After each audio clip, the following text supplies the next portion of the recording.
Let me start.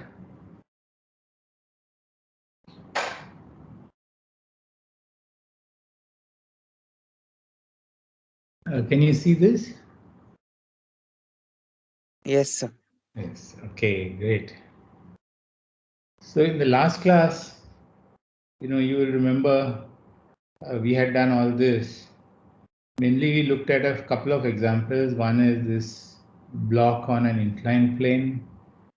Then we looked at another example where we calculated that if two particles are colliding, then how much time will the collision take place?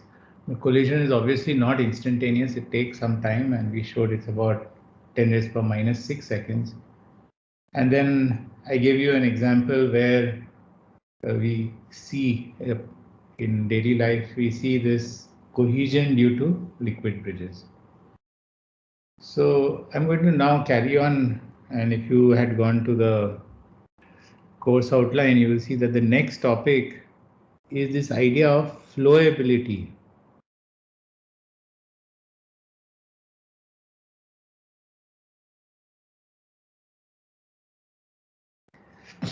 Now, in industry, they want to know how well granular materials flow. And see, if you want to know the flow properties of a liquid, you can just go measure the viscosity. And then the viscosity is just is the same. If you measure viscosity of alcohol, that's the viscosity of alcohol. If you measure of glycerol, that's the viscosity. So that's like a clear number and a clear test to do. For granular materials, that is not so straightforward. And so a number of different tests and measures are used to try and figure out how easily materials will flow. And, it's like they try and measure some macroscopic property which is related to in the particle properties. So they'll take some particle and then they will take a reasonably large mass of those particles, and then they will do some test, and from that they will get a result, and that gives them an indication of how easily the material will flow. So one very important measure is what is known as the angle of internal friction.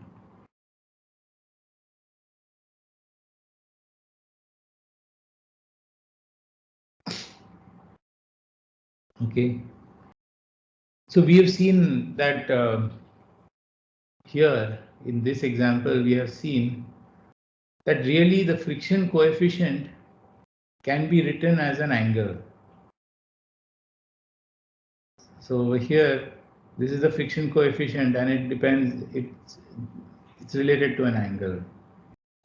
So you can think of this as an angle of friction between the block and the plate. Similarly, between particles also we can think of the internal friction within any system between the particles. And to measure that, one way of doing it is to use the Janicki shear test, also known as the ring test. And this is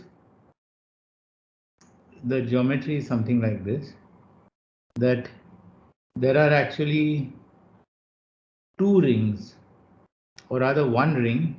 So this is a ring. So I'm showing you only the cross section of the ring. It's a circular ring, an annular ring, whatever you want to call it. And on top, there is a plate. This is a circular plate like this. Okay. And then below, there is a container of the same size.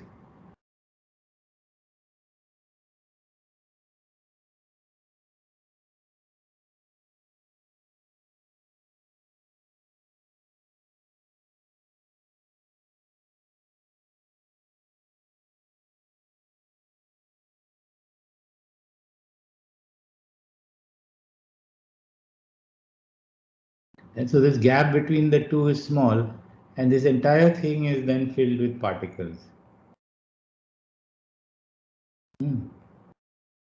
So this is one on top of the other. If you look at the top view, then you'll see this.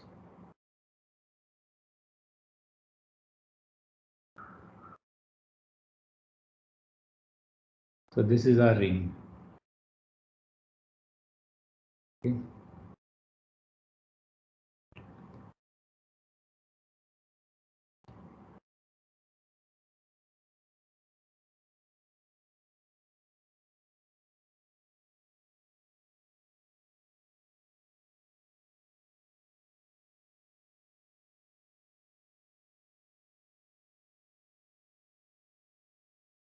So is this geometry clear? That we have a ring, and so what the idea of this test is that you will press down on the top plate with a normal force N, and then you will push from the side with a force F. And of course, when you start, the ring and the bottom container are exactly aligned. And then you're pressing down. So it's like this whole thing acts like one container, and the whole is under a pressure. And so supposing instead of pressure, we say the normal stress is just equal to the normal force divided by A.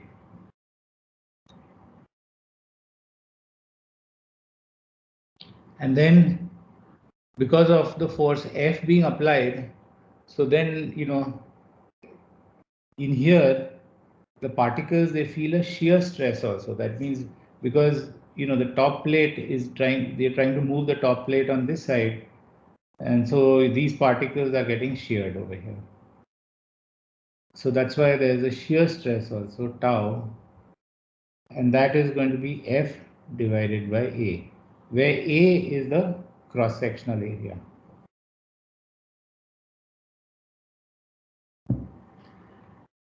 And so what you do is you keep on increasing the force F.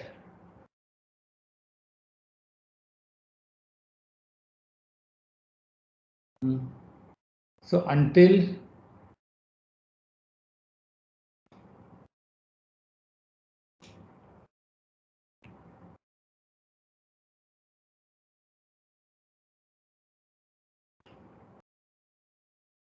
the ring moves.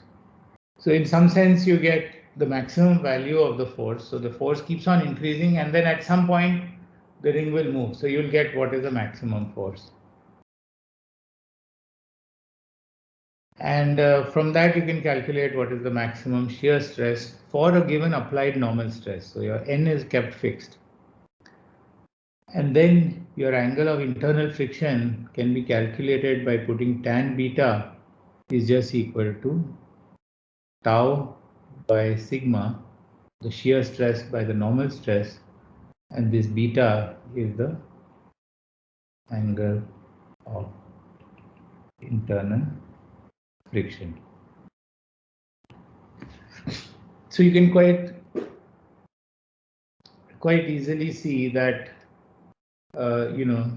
this, since there is no other force between the particles except friction, so really this test gives us a measure of what is the typical frictional force being felt by the particles. And so if you have low beta, then that implies that the material is more flowable.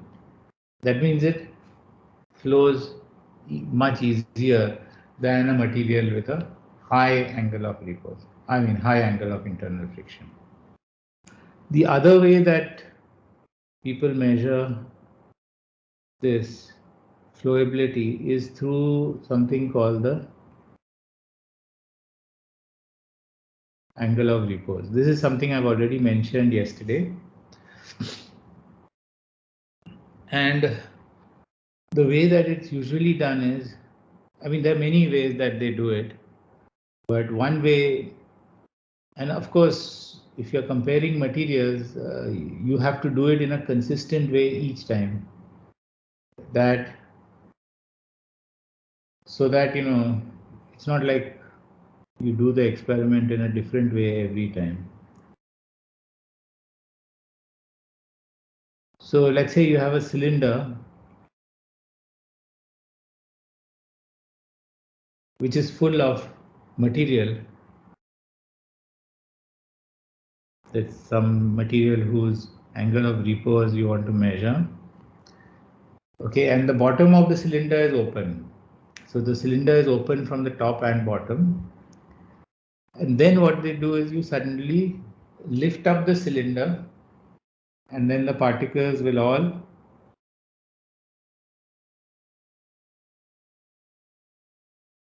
just collapse. They will not remain in a cylindrical shape, unless of course they are wet. If they are wet, they may remain as they are. But if for a dry material, they will all, the cylinder will collapse and it will form a cone. And this angle, I'll call it as beta r. This beta r is nothing but the angle of repose. Okay, now many of you are very good in English. So can you tell me what is the meaning of repose? In English, what does it mean when you say, what does repose mean? Or you can open your phones and check, do repose DIC in the Google. Can someone tell me what is the meaning of repose?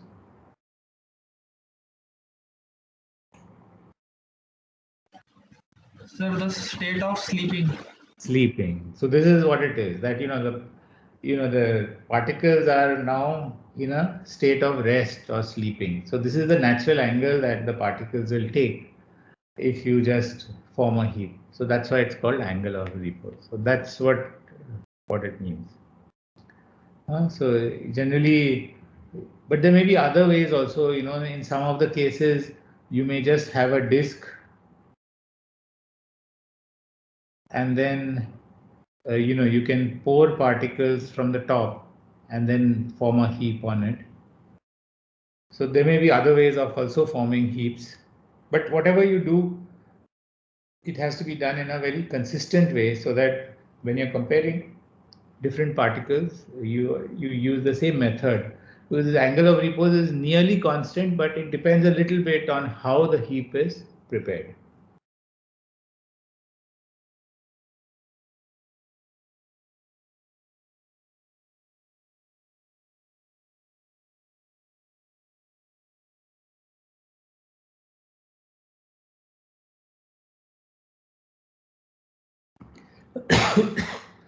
Okay. And really this beta r is sort of equal to beta. They are of the same magnitude. So in a sense, this also says the same thing. Mean low beta implies flowable material, and high beta means the material will not flow very easily. It's not as flowable. Low beta R. So these are two tests for the sort of flowability, and then there are others also. So let me just see. Another one is a very simple one, is on just having a container which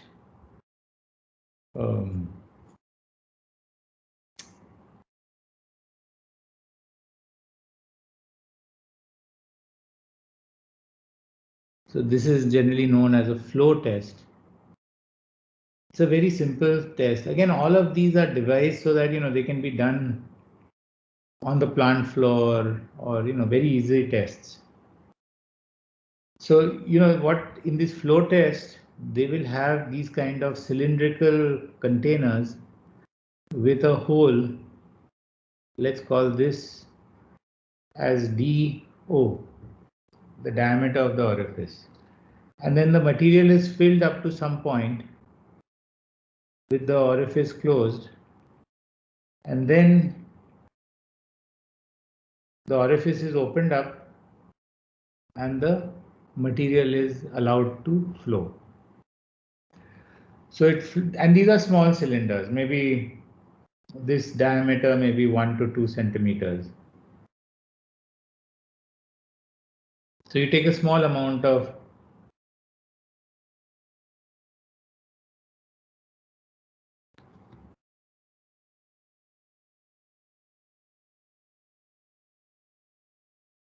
this, of course depends. This is for fine powders, so you know you can take this to be few millimeters. So different orifice sizes. So you have cylinders with different orifice sizes.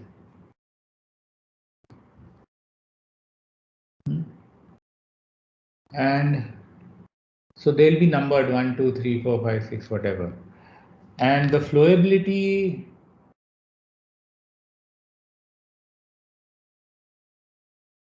is decided by the smallest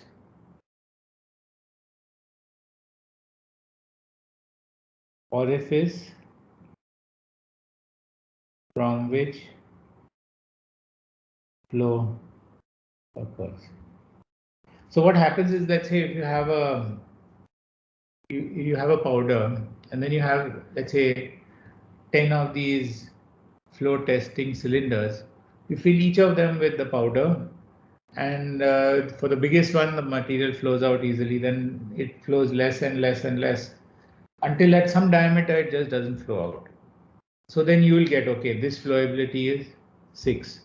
Take another powder, same thing happens, but it flows out, flow stops at a bigger diameter. So then maybe the flowability is 4. So you will get this series of cylinders and you can then characterize it. And it's particularly nice for the, you know, you're doing quality control or something, and then to make sure that your particles remain equally flowable. So smallest D0,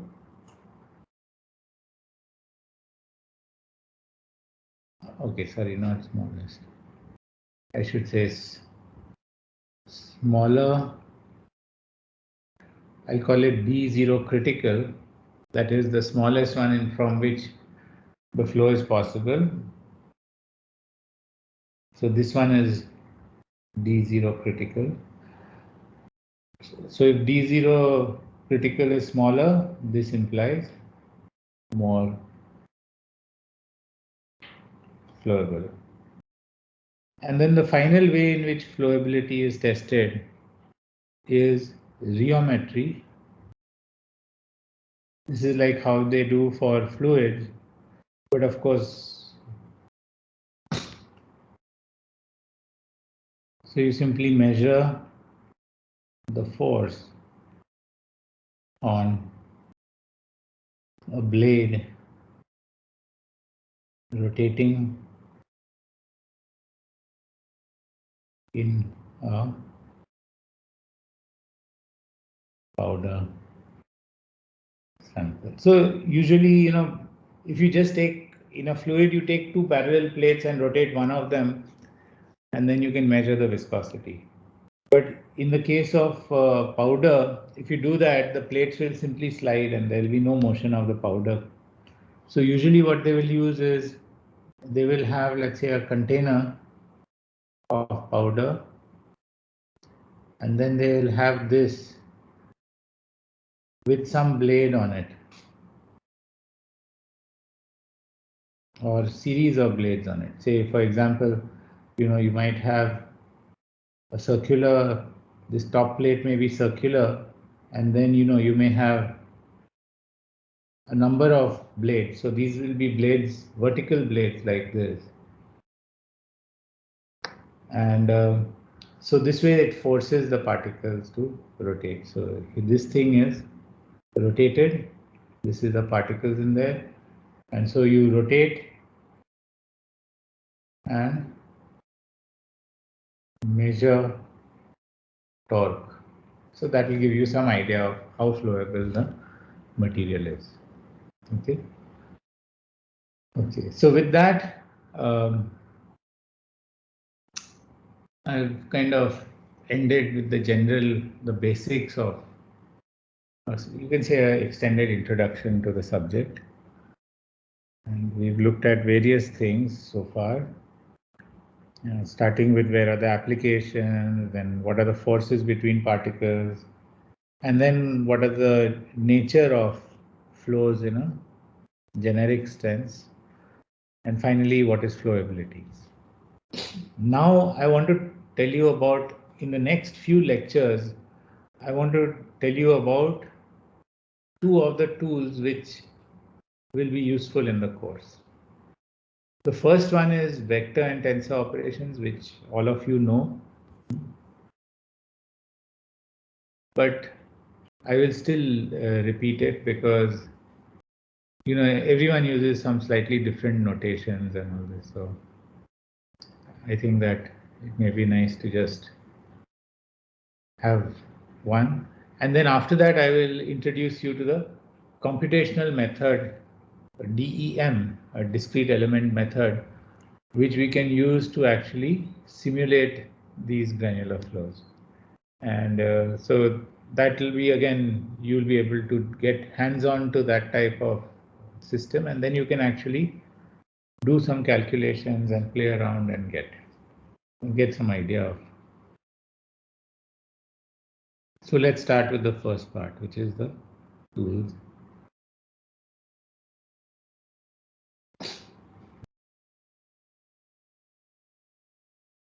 So this is just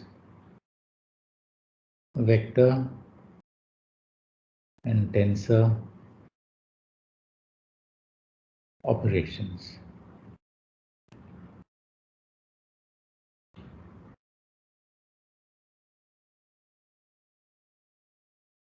Okay. So first of all, what I'd like to define as the basis vectors.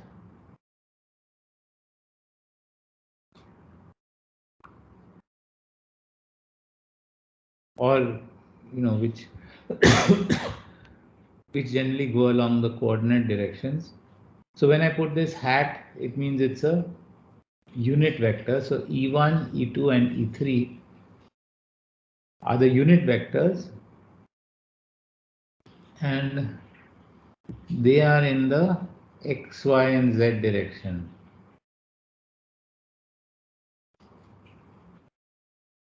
Sorry.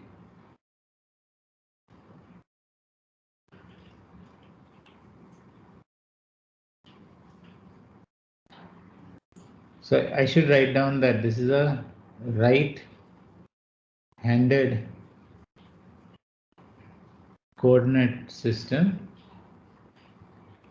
which means that you can see from here that if my fingers go from 1 to 2, then my thumb is along the direction 3. So this means that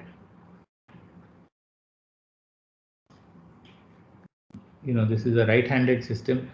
Initially I put E1 here and E2 over here, then that would have been a left-handed coordinate system, because you go from E1 to E2, then E3 is there. So it's important, to maintain the handedness of your system, otherwise you'll get different results. So essentially what we can say is that these are essentially orthonormal. These basis vectors are orthonormal.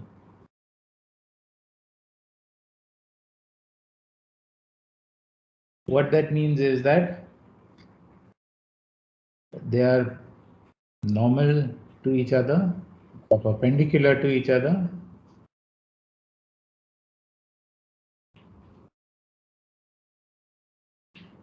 and of unit magnitude.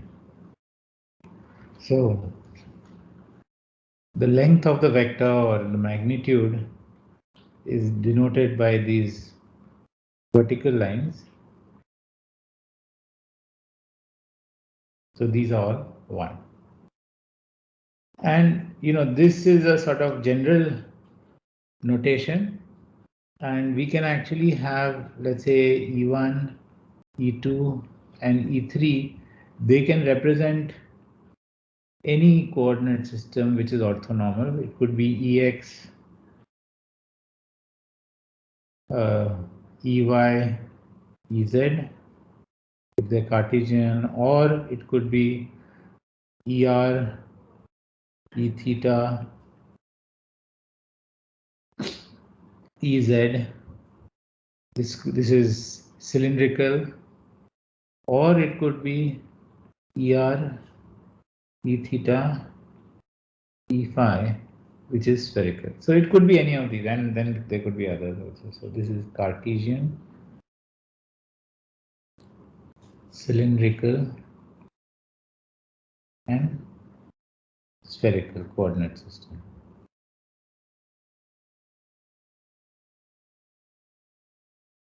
Okay, so this is the thing.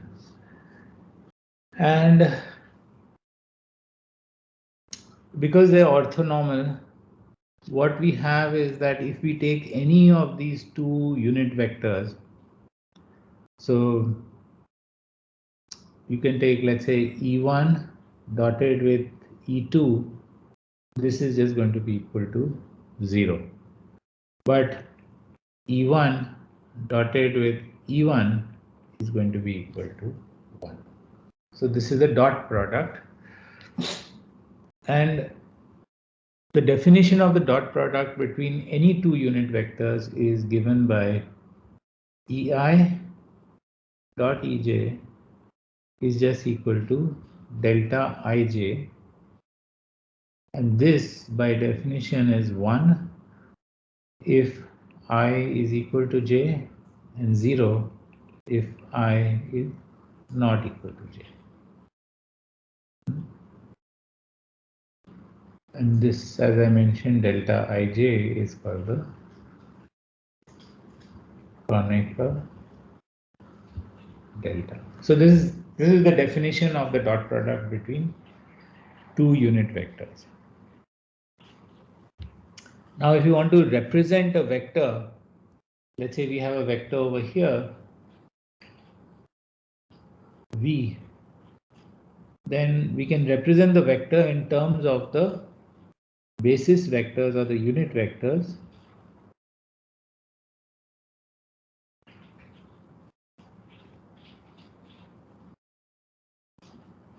So this V can be written as the 3 components. So we can take the projection of this vector in the direction E1, in the direction E2, in the direction E3, and those projections will be simply scalars.